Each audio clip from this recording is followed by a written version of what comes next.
అన్నీ ఉండాలి. ఇప్పుడు ఈ ప్రయాణంలో వెళుతున్నటువంటి వీళ్ళను ఆ యొక్క వాగ్దాన దేశమైనటువంటి కనానును వారు తీసుకోవాలంటే మరి నియమం ఏంది చెప్పండి? నియమం ఏంది? వారు నడిచి వెళ్ళాల, వారు సంచరించాల. కాబట్టి యెహోషువతో దేవుడు అన్నాడు, నీవును ఇశ్రాయేలును వాగ్దానం చేసినటువంటి ఆ దేశమును సంచరించాలి, సంచరించి చూడాలి. అందుకనే మరి వారు బర్నేయాలో, మరి కాదేశు బర్నేయాలో ఉన్నప్పుడే మోషే ఏం చేస్తున్నాడు? ఒకసారి దాన్ని వెళ్ళి చూసి రమ్మన్నాడు. అందరూ వెళ్ళారు. గోత్రానికి ఒకరు చొప్పున 10 గోత్రాల వారు చెడ్డ సమాచారాన్ని తీసుకొచ్చారు, 2 గోత్రాల వారు మంచి సమాచారాన్ని తీసుకొని వచ్చి మనం వెళితే దేవుడు దాన్ని మన స్వాధీనం చేస్తాడు అని చెప్పినారు. ఇప్పుడు వారు వెళ్ళే ప్రయాణంలో ఏమున్నాయి చెప్పండి? చాలా పరిస్థితులు భిన్నమైనవి కనబడుతున్నాయి. అవన్నిటిని ఒకదాని వెంట ఒకటి జయించుకుంటూ, వాటిని ఒకదాన్ని లోబరుచుకుంటూ, క్రమపరుచుకుంటూ వెళ్ళాలి. అట్లు యెహోషువ చాలా దేశంలో చాలా భాగాన్ని పట్టుకున్నాడు. అయితే ఇంకా మిగిలి ఉంది దేశం. ఆ మిగిలి ఉన్న దేశాన్ని ఆ తర్వాత న్యాయాధిపతుల కాలం, దావీదు, భక్తులు, క్రొత్త నిబంధనలో ప్రభువైన యేసుక్రీస్తు వారు నేటికిని మనము ఆ పరలోక ప్రయాణంలో వెళుతున్నాం. కాబట్టి ఒకదాని వెంట ఒకటి మనం చేరుకొని ఓ దినాన ప్రభుతో కూడా నిత్యత్వంలో మనం ఉండడానికి మనం ప్రయాణం చేస్తున్నాం. ఈ ప్రయాణంలో ప్రభు మనతో కూడా ఉంటానని వాగ్దానం చేస్తున్నాడు. అయితే ఈ దినాన ఒక మాటను మనం జ్ఞాపకం చేసుకుంటాం. రండి, యెహోషువ గ్రంథం 1వ అధ్యాయము. ఈ ప్రయాణంలో మనం కలిగి ఉండాల్సిన ఒక ప్రాముఖ్యమైన మాట. యెహోషువ గ్రంథం 1వ అధ్యాయము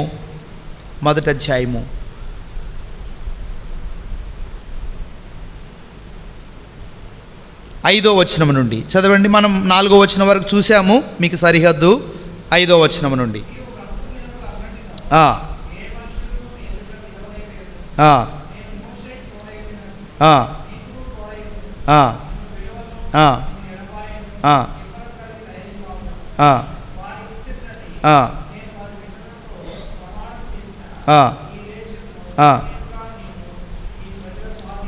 స్వాధీనము చేసేదవు.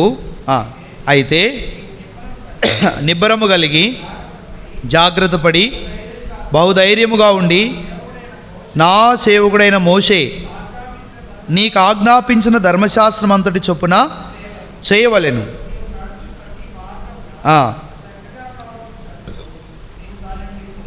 కుడికి కానీ ఎడమకు కానీ తొలగకూడదు. ఇప్పుడు యెహోషువతో దేవుడు చెప్తున్నాడు, వాళ్ళ సరిహద్దు చెప్పినాక వాళ్ళతో దేవుడు అన్నాడు, నీవు బ్రతుకు దినములన్నిటను ఏ మనుషుడు నీ ఎదుట నిలవలేడు, ఎందుకంటే నేను మోషేకు తోడై ఉన్నట్లు నీకును తోడుగా ఉంటా.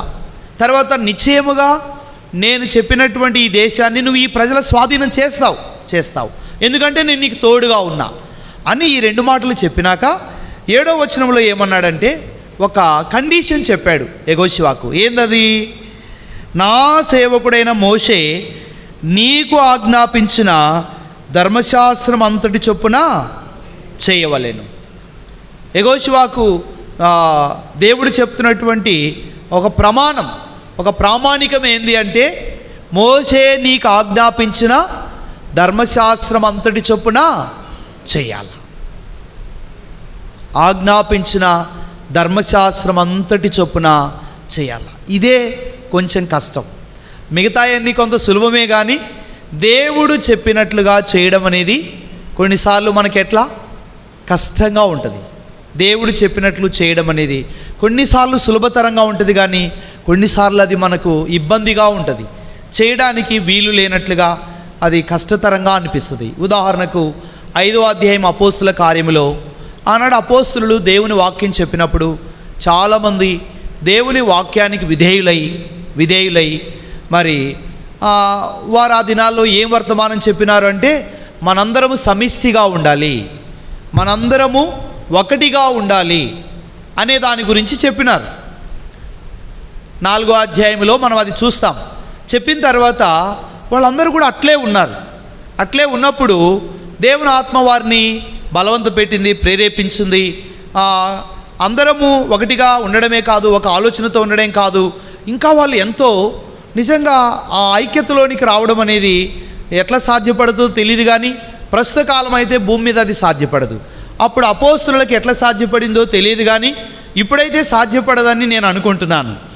వారు ఐక్యంగా ఉండడమే కాదు, ఒకే మనసుతో ఉండడమే కాదు, ఒకే భావన ఒకే విధానం పాటించడమే కాదు, వాళ్ళు కలిగి ఉన్నటువంటివి కూడా వ్యత్యాసం లేకుండా అందరూ సమిష్టిగా కలిగి ఉంటా వచ్చినారు. అది అపోస్తుల దగ్గరికి తీసుకొని వచ్చి వారు కలిగిన దాన్నంతా అందరూ సమిష్టిగా పంచుకున్నారు. ఎవరికి ఏం కావాలనో ఆ ప్రకారం పంచిపెట్టాడు పేతురు, అపోస్తులు. అయితే ఈ సన్నివేశాన్ని చూసినటువంటి ఎవరు అననీయ అనేటువంటి ఒక దైవభక్తి కలిగిన వ్యక్తి, తన భార్య సప్పీరా అనేటువంటి వీరిద్దరూ కూడా దైవభక్తి కలిగిన వారే. వీరు కూడా అనుకున్నారు వాళ్ళతో మనం కూడా ఇట్లే ఐక్యంగా ఉండాలి అని వాళ్ళకు కలిగినటువంటి ఆస్తిని కూడా అమ్మి వారు దాన్ని అపోస్తుల యొక్క పాదముల దగ్గరికి తీసుకొని వచ్చినారు.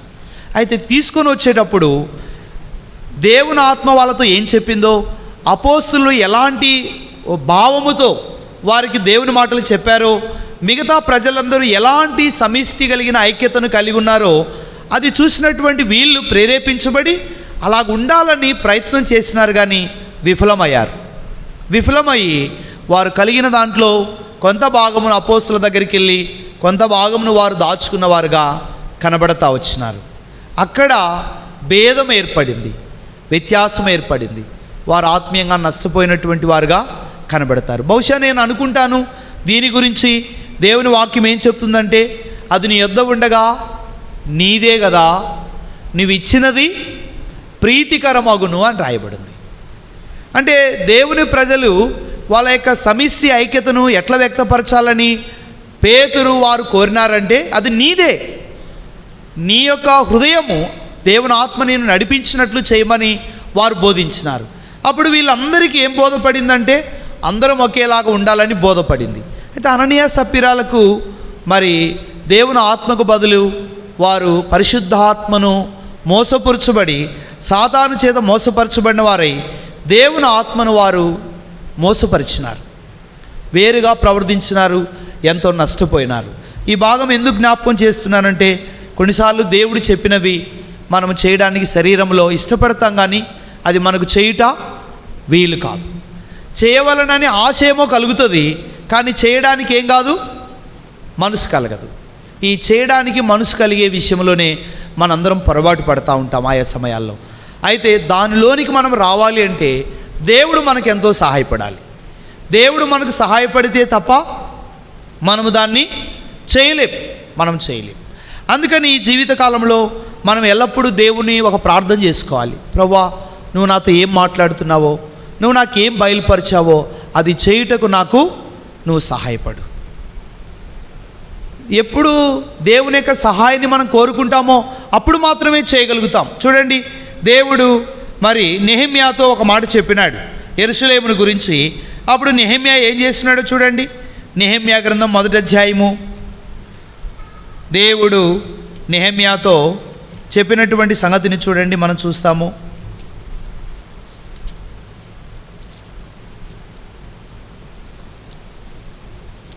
నెహెమ్యా గ్రంథం 1వ అధ్యాయము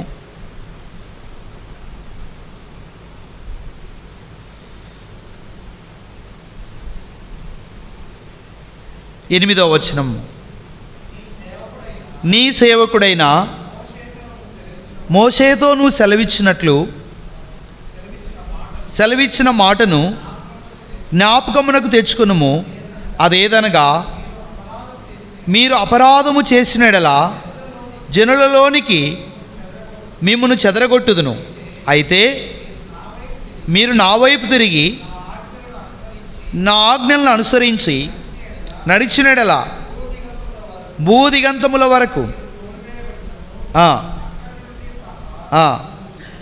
మిమ్మును కూర్చి నా నామము ఉంచుటకు నేను ఏర్పరచుకున్న స్థలమునకు మిమ్మును రప్పించదనని నీవు సెలవిచ్చితివి కదా. చిత్తగించుము. నీవు నీ మహాప్రభావమును చూపి నీ బాహుబలము చేత విడిపించిన నీ దాసులకు నీ జనులు వీరే. యెహోవా, చెవియొగ్గి నీ దాసుడనైన నామరను నీ నామమును భయభక్తులతో గణపరచుటయందు ఆనందించు నీ దాసుల మరను ఆలకించి ఈ దినమందు నీ దాసుని ఆలోచన సఫలపరిచి ఈ మనుషుడు నాయందు దయ చూపినట్లు అనుగ్రహించుమని నేను బతిమాలు కొనుచున్నాను అని ప్రార్థించి తిని. చాలు. ఈ చదివిన మాటల్లో మీకేం అర్థమైంది చెప్పండి? ఏమర్థమైంది? మోషే నెహెమ్యా ఒక పని పూనుకున్నాడు. ఏంటి ఆ పని అంటే, చెదరగొట్టబడిన ఇశ్రాయేలు దేవుని ఆజ్ఞలను వినకుండా, మోషే వారికి సెలవిచ్చిన మాట చొప్పున జీవించకుండా వీరు దేవుని చేత చెదరగొట్టబడ్డారు. అందరూ చెదిరిపోయినారు. ఈ మాట మనం ఇక్కడ చూస్తాము, దానియేలు గ్రంథంలో చూస్తాము, పలుచోట్ల నీ సేవకుడైన మోషే సెలవిచ్చిన మాట మేము వినక. చూడండి, దానియేలు గ్రంథంలో కూడా మనం చూస్తాము, 9వ అధ్యాయంలో, దానియేలు గ్రంథము 9వ అధ్యాయంలో కూడా మనం ఈ మాటను చదవచ్చు. పలుమార్లు దానియేలు ఈ మాట ప్రస్తావిస్తాడు. దానియేలు గ్రంథము 9వ అధ్యాయము 7వ వచనం లేదా 5వ వచనంలో కూడా ఉంది, 6వ వచనంలో, మేమైతే నీ దాసులకు నీ ప్రవక్తలు నీ నామమును బట్టి మా రాజులను మా అధిపతులను మా పితరులకును యూదాయా దేశపు జనులందరికీ చెప్పిన మాటలను ఆలకింపక నీ ఆజ్ఞలను విధులను అనుసరించుట మాని పాపులమును దుష్టులమునై చెడుతనమునందు ప్రవర్తించుచు తిరుగుబాటు చేసిన వారం. ప్రభువా, నీవే నీతిమంతుడవు, మేమైతే సిగ్గుచేత ముఖ వికారము నొందిన వారం. మేము నీ మీద తిరుగుబాటు చేసితిమి, దానిని బట్టి నీవు సకల దేశములకు మమ్మను తరిమితివి. యెరూషలేములోను యూదయా దేశములోను నివసించుచు స్వదేశులుగా ఉన్నట్టు పరదేశులుగా ఉన్నట్టు ఇశ్రాయేలులందరికీ మాకును ఈ దినము సిగ్గే తగి ఉన్నది. వారంతా ఏమైనారంట? చెదరగొట్టబడ్డారు. 11వ వచనంలో రాయబడి ఉంది, చూడండి, 10-11. ఆయన తన దాసులకు ప్రవక్తల ద్వారా మాకు ఆజ్ఞలు ఇచ్చి వాటిని అనుసరించి నడుచుకున్న వలన నీవు సెలవిచ్చాను, కానీ మేము మా దేవుడైన యెహోవా మాట వినకపోతిమి. ఇశ్రాయేలులందరూ నీ ధర్మశాస్త్రమును అతిక్రమించి నీ మాట వినక తిరుగుబాటు చేసిరి. మేము పాపము చేసిది గనక నేను శపించదనని నీవు నీ దాసుడగు మోషే ధర్మశాస్త్రమందు ప్రమాణం చేసి ఉన్నట్టు ఆ శాపము మా మీద కుమ్మరించితివి. యెరూషలేములో జరిగిన కీడు మరి ఏ దేశంలోనూ జరగలేదు.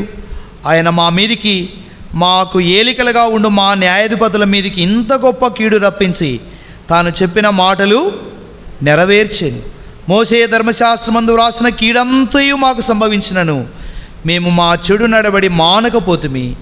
నీ సత్యం అనుసరించి బుద్ధి తెచ్చుకొనున్నట్లు మా దేవుడైన యెహోవాను సమాధాన పరుచుకొనకపోతిమి. మేము మా దేవుడైన యెహోవా మాట వినలేదు గనక ఆయన తన సమస్త కార్యముల విషయమై న్యాయస్థుడై ఉండి సమయము కనిపెట్టి ఈ కీడు మా మీదికి. చూడండి ఎంత బాధపడుతున్నారో చూడండి వీళ్ళు. నిజంగా ఇలాంటి సిచ్యువేషన్లో ఉన్న ప్రజల్ని ఇప్పుడు ఏం చేయడానికి మోషే నెహెమ్యా వెళుతున్నాడు? వీళ్ళందరినీ ఒక చోటికి చేర్చడానికి వెళుతున్నాడు. పని చాలా గొప్పది, అంత సులభమైన పని కాదు ఇది. 10 మంది మనుషుల్ని ఒక తాటికి తీసుకురావాలంటేనే ఎంత కష్టమో చెప్పలేము. ఇప్పుడు ఎక్కడెక్కడో చెదిరిపోయినారు, ఎక్కడెక్కడో అందరూ. వీళ్ళందరినీ ఇప్పుడు ఏం చేయాలి? యెరూషలేములో సమకూర్చాలి. ఇక్కడ అంటున్నారు దానియేలు, ఏ దేశములో కూడా ఇంత కీడు జరగలేదు, యెరూషలేములో జరిగినంత కీడు. దేవుడు అంత అవమానానికి, అంత బాధలకు, అంత కష్టాలకు ఇశ్రాయేలును అప్పగించినాడు దేవుడు. ఇప్పుడు ఈ ప్రజలందరినీ ఒక తాటి మీదకి తీసుకురావాలంటే మొదట ఏం చేయాలి? వీళ్ళ యొక్క తప్పిదాల్లో నుంచి వీళ్ళని కరెక్ట్ చేయాలి. కరెక్ట్ చేసి వీళ్ళందరినీ ఒక తాటి మీదకి తీసుకుని వచ్చి యెరూషలేం కట్టి మరలా వారందరినీ యెరూషలేములో నివసింప చేయాలి. ఇది నెహెమ్యా తన భుజాల మీదకి ఎత్తుకున్న పని. ఈ పనికి ఏం చేస్తున్నాడు? బయలుదేరుతున్నాడు. అయితే బయలుదేరే ముందుగా ఏమి నెహెమ్యా కోడ్ చేస్తున్నాడు చెప్పండి. అయ్యా, నువ్వు ఒక మాట చెప్పావు మోషేతో, ఏమని? నీ మాట వినకపోతే నువ్వు చెదరగొడతానని చెప్పావు, మేము అట్లు చెదరగొట్టబడ్డాము. అయితే మరలా మేము నీ మాట విని నిన్ను ప్రేమించి నీ వైపు తిరిగి నీ వద్దకు వస్తే నువ్వు బూదిగంతంలో నుండి సహా సమకూరుస్తానన్నావు. ప్రభా, ఇప్పుడు నేను తీర్మానం చేసుకున్నా, ప్రజలందరినీ ఈ పందాలోకి నడిపిస్తాను, నువ్వు సహాయపడు. నేను ఈ ప్రయాణమై వెళ్ళడానికి మొదట నాకేం కావాలి? పర్మిషన్ కావాలి. ఎవరి దగ్గర నుండి? రాజు దగ్గర. నేను రాజు దగ్గర గిన్నె అందించేవాడుగా ఉన్నాను అని ప్రార్థన చేసుకుని నెహెమ్యా వెళ్ళాడు. అయితే నెహెమ్యా వెళ్ళేటప్పుడు ఏం తీసుకొని వెళ్ళాడు చెప్పండి? మోషేకు దేవుడు సెలవిచ్చిన మాటను. వాళ్ళు చెదిరిపోవడానికి కారణమేందో వెతికాడు. వారు తిరిగి సమకూర్చబడాలంటే ఏం చేయాలనో వెతుకుతున్నాడు.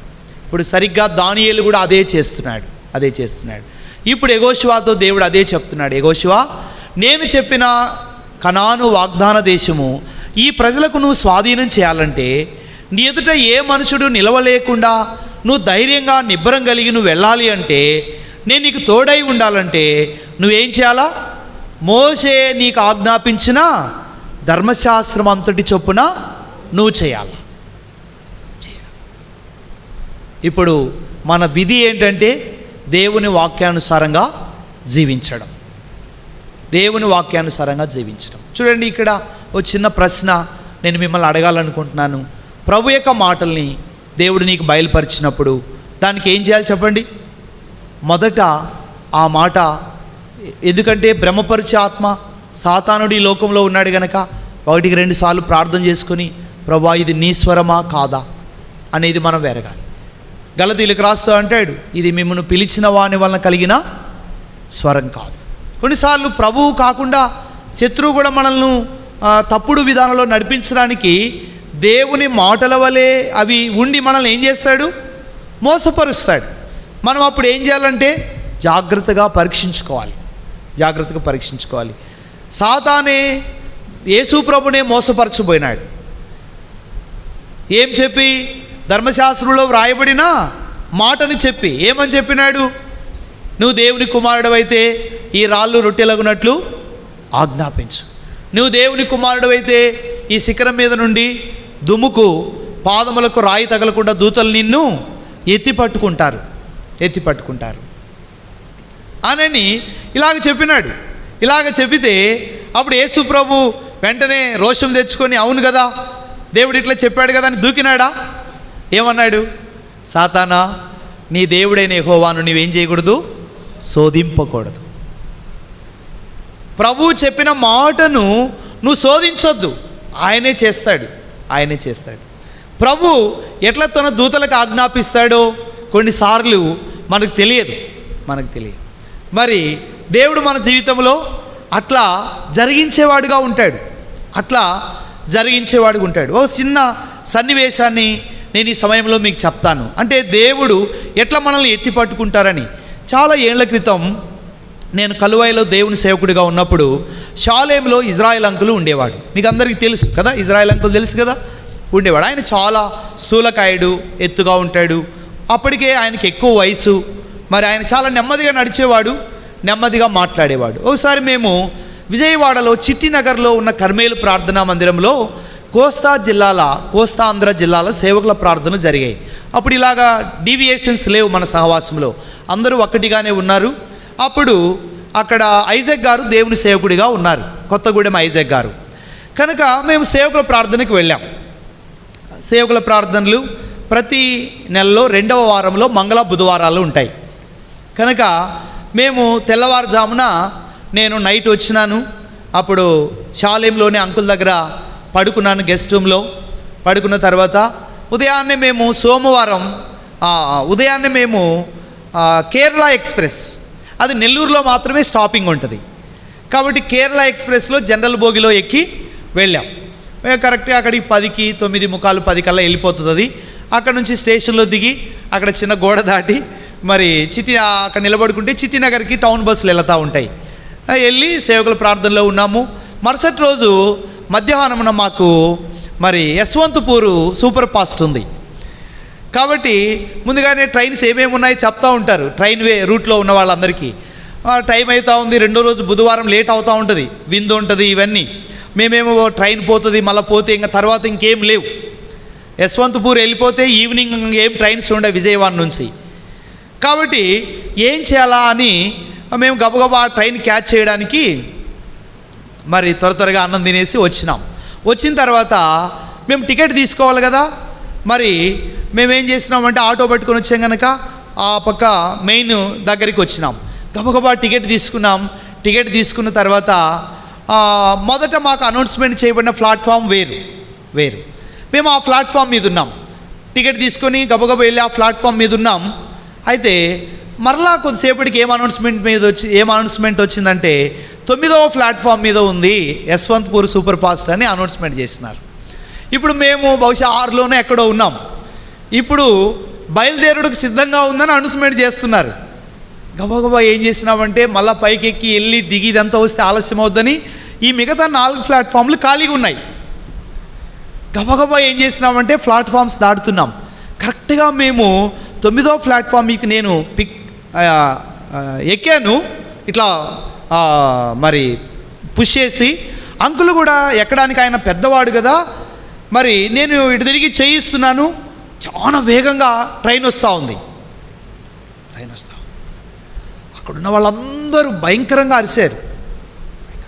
నిజంగా ప్రభు యొక్క అద్భుతాన్ని చూశాను నేను ఇటు తిరిగి చేయించే లోపలే అంకులు ప్లాట్ఫామ్ మీద ఉన్నాడు. ఇట్లా వచ్చేసి ఎవరో ఎత్తి పెట్టిన లాగున ఉన్నారు. ఆ రోజంతా మేము ట్రైన్లో ప్రభుని స్తుతిస్తానే వచ్చినాం. వారు నిన్ను తమ చేతులతో ఎత్తి పట్టుకుందరు. అట్లా కాకుండా నేను దూకి దేవుడు ఎత్తి పట్టుకో ఉంటాడు కదా అని అంటే రైలు కింద పడి చచ్చిపోతావు. దేవుడు అలాగే ఎత్తి పట్టుకోడు. కాబట్టి నిజంగా దేవుడు ఎప్పుడు అవసరమో తాను సెలవిస్తాడు, తాను ఆజ్ఞాపిస్తాడు, ఎత్తి పట్టుకుంటాడు. కాబట్టి 2 సంవత్సరాల క్రితం నేను రైల్వే స్టేషన్ దగ్గర పడిపోయాను. నిజంగా నాకు జ్ఞాపకం ఉంది. చిన్నప్పుడు సినిమాలు చూసి ఆ సినిమాల్లో ఎట్లా పడతారో అట్లా పడ్డాను. ఏమవ్వలేదు. ఆ సంవత్సరం నా వాగ్దానం కూడా, మరి అపాయము నీకు రాదు. నేను ఎట్లా అంటే ఆ యొక్క కారును తగులుకొని కారు పైనుంచి ఎత్తి అవతల రోడ్డు మీద పడ్డాను. నా బైక్ కూడా అవతల రోడ్డు మీద పడింది. ఫ్లైఓవర్ మీద నుంచి ఎంతో వేగంగా అందరూ వస్తూ ఉంటారు ఆ నుంచి. కానీ ప్రభు ఏమీ కాలేదు, నాకు ఏం కాలేదు. కోవూరికి వెళ్ళి ఇసుక స్లిడ్ అయి పడితేనే చెయ్యి ఇరిగిపోయింది. అక్కడ మాత్రం ఎగిరి పడ్డాను, ఏం కాలేదు. ప్రభు ఎత్తి పట్టుకుంటాడు. ఎప్పుడు మన జీవితంలో అలాగే చేస్తాడంటే, మోషే నీకు ఆజ్ఞాపించిన ధర్మశాస్త్రం అంతటి చొప్పున నీవు చేయవలెను. ఎప్పుడైతే ప్రభువు మాటను మనం విని ప్రభువు మాట చొప్పున మనం వెళతా ఉంటామో అప్పుడు దేవుడు మనల్ని ఎత్తి పట్టుకునేవాడుగా, తన దూతలకు ఆజ్ఞాపించేవాడుగా, మన ఎదుట ఏ మనుషుడు నిలవకుండా మనల్ని కాపాడేటువంటి వాడుగా ఉంటాడు. ఇక్కడ ప్రామాణికమైందంటే నీ జీవితంలో నా జీవితంలో ప్రామాణికమైంది చెప్పండి, దేవుని వాక్యం. దేవుని వాక్యం నీతో ఏం చెప్తుందో అది నువ్వు చేయాలి. నీతో ఏం చెబితే అది చేయాలి. జీవితంలో అది చేసినప్పుడు మనకు మేలు జరుగుతుంది. ఈ ఉదయకాలమున నువ్వు బైబిల్ చదువుకున్నావు, గత రాత్రి చదివినావు, ఈ వారమంతా చదివినావు. ప్రభు నీతో ఎన్నో విషయాలు మాట్లాడి ఉంటాడు. ఆ విషయాలన్నింటినీ నువ్వు చేయడం అలవాటు చేసుకోవాలి. ఆదివారం వాక్యం విన్నప్పుడు చేయడం అలవాటు చేసుకోవాలి. నువ్వు అనుదినం నీ దినభాగం చదివినప్పుడు ప్రభు నీతో ఏం మాట్లాడతాడో దాన్ని నువ్వేం చేయాలి, చేయడము అలవాటు చేసుకోవాలి. నువ్వు ఎప్పుడైతే చేయడం అలవాటు చేసుకుంటావో అప్పుడు ప్రభువు నీకు తోడై ఉంటాడు. చూడండి, నిర్గమాకాండం 32, 33 అధ్యాయాల్లో మోషే సినాయి పర్వతం మీద నుండి దిగొచ్చాడు. వాళ్ళు చేసిన చేష్టలన్నీ మోషేకి చాలా బాధను తెప్పించినాయి. తర్వాత అక్కడ చాలా సంగతులు జరిగినాయి. చూడండి ఒకసారి రండి, నిర్గమాకాండంలోకి వెళదాం. నిర్గమాకాండము ఈ మాట చదువుకొని ముగిస్తాము. నిర్గమాకాండము 32, 33 అధ్యాయాల్లో కొన్ని మాటలు ఇక్కడ వ్రాయబడి ఉన్నాయి. చూడండి,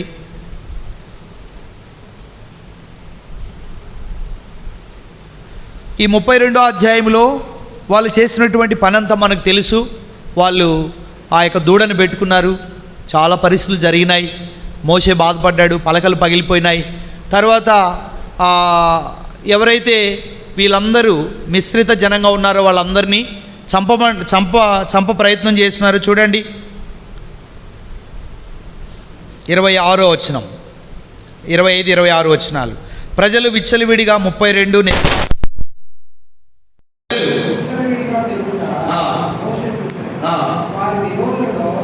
వారికి